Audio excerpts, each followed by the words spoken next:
Welcome to my channel. ఇక్కడ నేను సొరచాప curry చేస్తున్నానండి. టేస్ట్ చాలా బాగుంటది అండ్ చాలా సింపుల్ కూడా. ఒకసారి మీరు కూడా ట్రై చేయండి. ఈ సొరచాపని ఎక్కువగా విలేజ్ లోనే వండుకుంటారండి. ఎందుకంటే ఇది వండే పద్ధతిలో కట్టెల పొయ్యి మీద వండితేనే బాగుంటుంది. అండ్ ఇది ఉడకబెట్టడానికి గడ్డి కావాలి. సో విలేజ్ లోనే ఎక్కువ వండుతారు. ఇక్కడ నేను 2 సొరచాపలు తీసుకున్నాను. ఇది నేను యాక్చువల్లీ విలేజ్ వెళ్ళినప్పుడు చేశానండి కట్టెల పొయ్యి మీద. చాలా సింపుల్ రెసిపీ, చాలా టేస్టీగా వచ్చింది.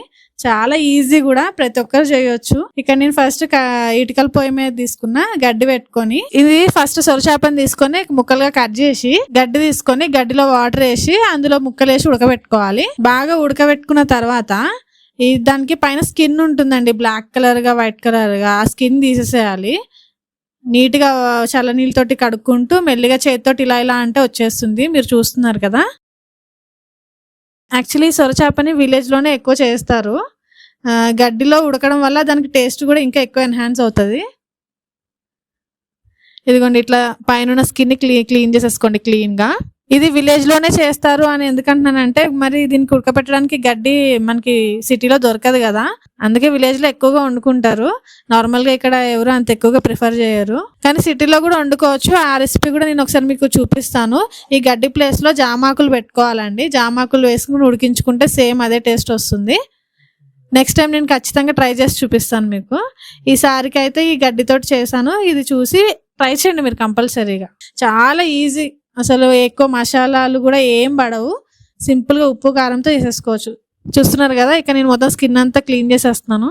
నార్మల్ గా ఫిష్ తినాలంటే చాలా మందికి భయంగా ఉంటుంది, పిల్లలకి పెట్టాలన్నా కూడా, అందులో ముళ్ళులు ఉంటాయి కాబట్టి. కానీ ఈ సొరచాపలో ముళ్ళులు ఎంత సాఫ్ట్ గా ఉంటాయంటే దాన్ని నవిలేసి పిప్పు పూసేస్తే కూడా అంత మంచిది. చాలా బాగుంటుంది కూడా, టేస్ట్ కూడా. ఇప్పుడు నెక్స్ట్ రెసిపీలోకి వెళ్ళిపోదాం, వచ్చేయండి. ఇందులో మెయిన్ ఫస్ట్ పచ్చిమిర్చి అండి. అవి మనకి లైట్ గ్రీన్ కలర్ లో ఉంటాయి కదా, కారం లేకుండా. అవి కాకుండా థిక్ గ్రీన్ కలర్ లో ఉన్న పచ్చిమిర్చి ఎక్కువ క్వాంటిటీలో తీసుకోండి, ఎందుకంటే దీనికి చాలా కారం పడుతుంది. అది పచ్చిమిర్చిలోనే వస్తుంది, ఎర్ర కారంలో రాదు. పచ్చిమిర్చి ద్వారానే వస్తుంది కాబట్టి మీరు పచ్చిమిర్చి ఎక్కువగా ఇట్లా చిన్న చిన్న ముక్కలు కట్ చేసుకోండి. మీరు ఇన్ని కట్ చేసినా అని అనుకోవచ్చు, కానీ అసలు టేస్ట్ అలా ఉంటుంది పచ్చిమిర్చితో. అండ్ ఎక్కువ అయిపోతుందేమో కారం అని మీరు అనుకోవద్దు, దానికి తగ్గట్టు ఉల్లిపాయలు కూడా అంతే పడుతుంది. ఇక్కడ నేను ఫస్ట్ చూస్తున్నారు కదా రెసిపీలో, ఫస్ట్ ఆయిల్ వేసి పచ్చిమిర్చి వేసాను. నాకు ఎందుకో కొంచెం ఎక్కువ అవుతుంది అనిపించింది, అందుకే కొన్ని పక్కన పెట్టాను. వీలైనంత వరకు ఎక్కువగా వేసుకోండి. ఆనియన్స్ డబల్ వేసుకోవాలి, పచ్చిమిర్చికి డబల్ వేసుకోండి. అవి బాగా వేగనివ్వండి నూనెలో. నూనె తక్కువ పడింది, సో నేను కొంచెం నూనె వేసుకుంటున్నాను. ఈ ఇటుకల పొయ్యి మీద వండితే ఆ టేస్టే వేరండి అసలు, నిజంగా. మీరు కూడా ఎప్పుడైనా విలేజ్ వెళ్తే కంపల్సరీ, విలేజ్ లో మాత్రం కంపల్సరీగా ట్రై చేయాల్సిన రెసిపీ ఇది. తర్వాత ఈ సొర ముక్కలు మనం స్కిన్ తీసేసాం కదా, ఆ ముక్కల్లో కొంచెం పసుపు, కొంచెం ఉప్పు, కొంచెం కారం వేసి మొత్తం మెత్తగా కలిపేయండి. అది ఎట్లా అంటే ఉప్మాలా చేసేసి మొత్తం చిన్న చిన్న ముక్కలుగా చేసేసి కలిపేసేయండి.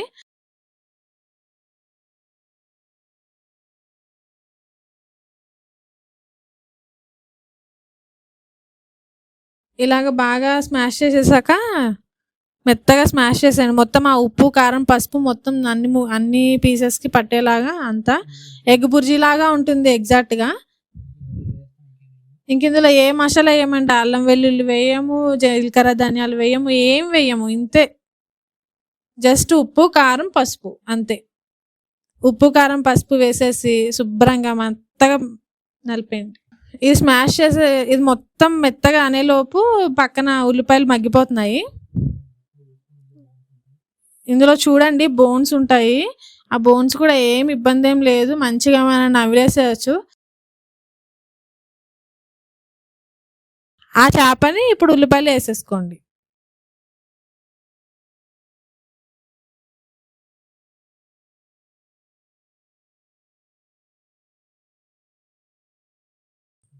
ఉల్లిపాయలు వేసిన తర్వాత మొత్తం ఒకసారి కింద కొంచెం మంట కాలుతుంది, అందుకే నేను కింద పెట్టి కలుపుతున్నాను.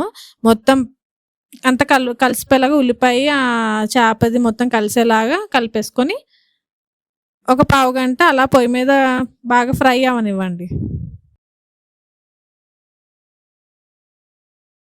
చూసిరు కదా ఎగ్ ఫ్రై లెక్కనే ఉంది కదా సేమ్. కానీ తింటే టేస్ట్ మాత్రం రుచే వేరండి నిజంగా. ఏం మసాలా లేకుండా అసలు ఏం బాగుంటుందని అనుకుంటారు కావచ్చు. ఆ చేప అలా ఉంటుంది. సొరచేప నిజంగా సొరచేపనే అండి.